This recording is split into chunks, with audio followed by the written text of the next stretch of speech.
Hey guys, guess what?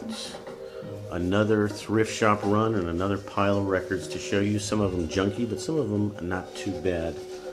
Every Friday after work I hit the thrift shop, and lo and behold, what do I find this week?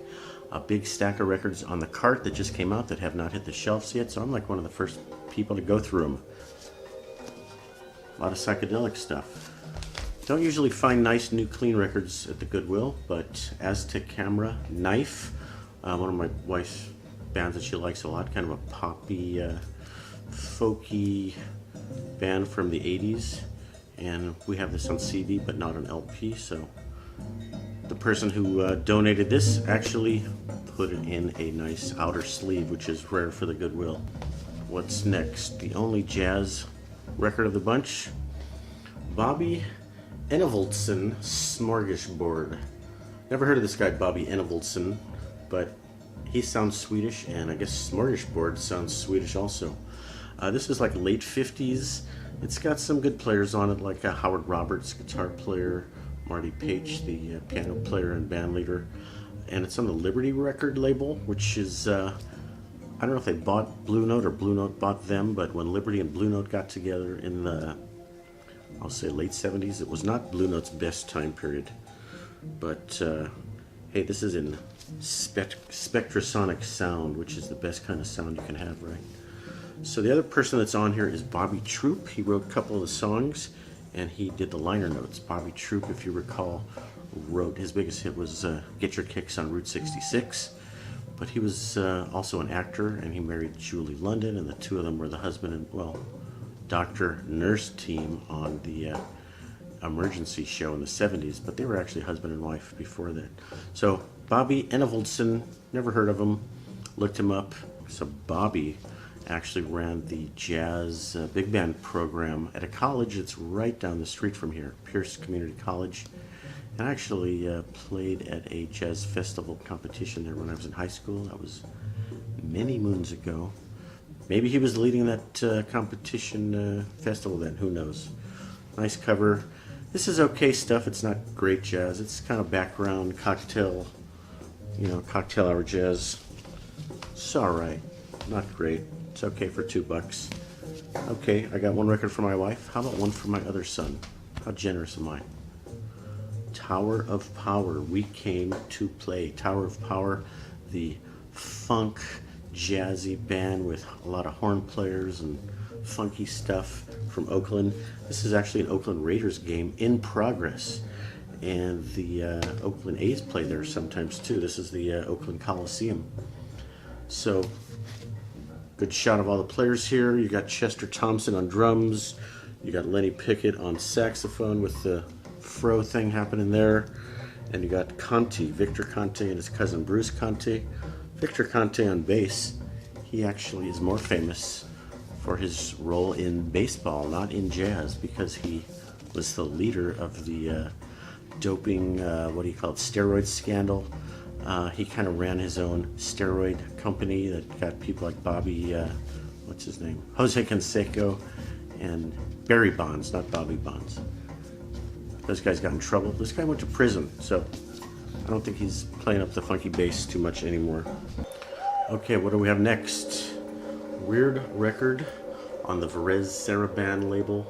And the reason I got this record is because it's actually on this DBX encoding process. And that was a special process that came out with in the, 80s. You're supposed to play the records back with a special DBX encoder box, decoder box. They encode it when they make the record, they compress all the dynamics, and then you buy a little special box to hook up to your turntable, and when you play it back, it expands the dynamics. So it's a dynamic expander. This system did not take off at all. They only made probably 50 or 100 different titles, and that's why I thought this would be a good purchase, because I looked on eBay and I saw some of these things going for 100, 200 bucks. I don't know if this thing's going to fetch any money at all, but we'll give it a try.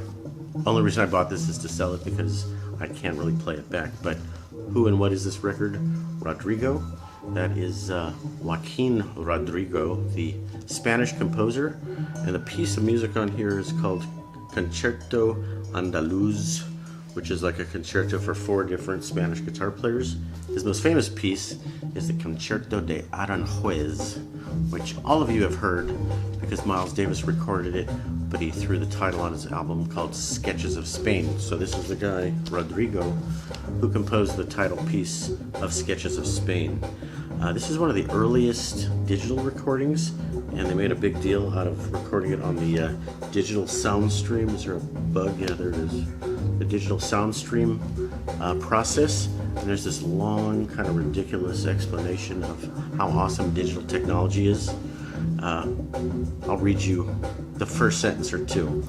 In case you don't know what digital means, digital circuits are at the heart of modern computers. They are switches which turn electricity on and off. So there you have it. Digital is obviously a superior medium because it turns electricity on and off. So anyway, a couple bucks, maybe I'll be able to sell this. I'm sure I'll never get a DBX encoder. Okay, coming to the last 2 on the list, classics from the psychedelic period. Blue Cheer, one of the most famous kind of early proto-psychedelic groups. 2 records, very different characteristics. This one from 70, I gotta turn this music down. Incidentally, we're listening to some background music, which is MMW, Martin Medeski and Wood, great jazzy trio.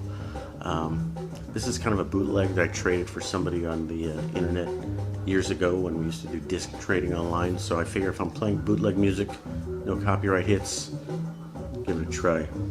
I got a zillion of these bootleggy discs. Where were we? Blue Cheer. This record is called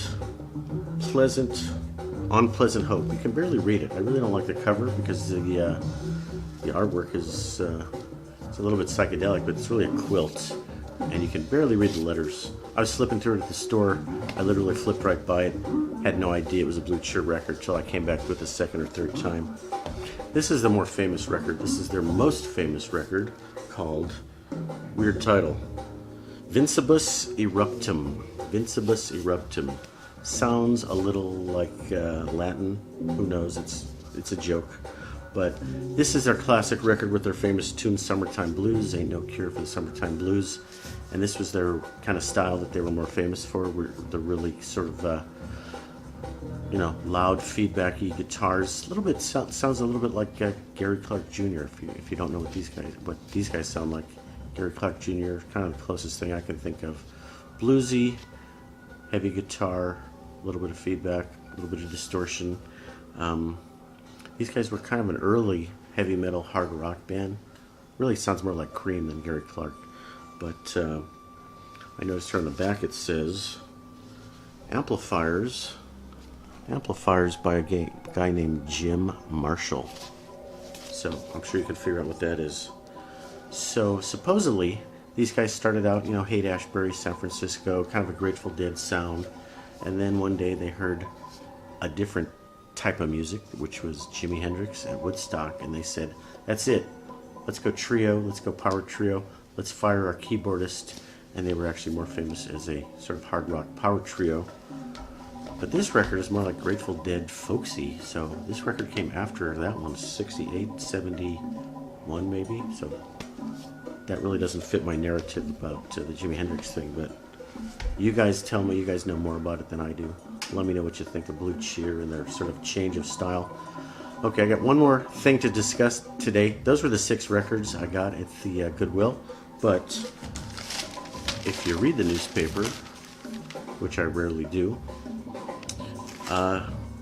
age 90, the greatest drummer in rock history, at least the greatest drummer of the rock, classic pop rock vinyl age, Hal Blaine, died at age 90 last week, and I'm going to do a whole video on him, so stay tuned for that. But Hal Blaine, maybe you never heard of him, but if you got thousands of records like I do, you have hundreds of Hal Blaine records and you don't even know it. So stay tuned for some Hal Blaine memorial video coming up next, I guess. Thanks for watching, guys. Check you later.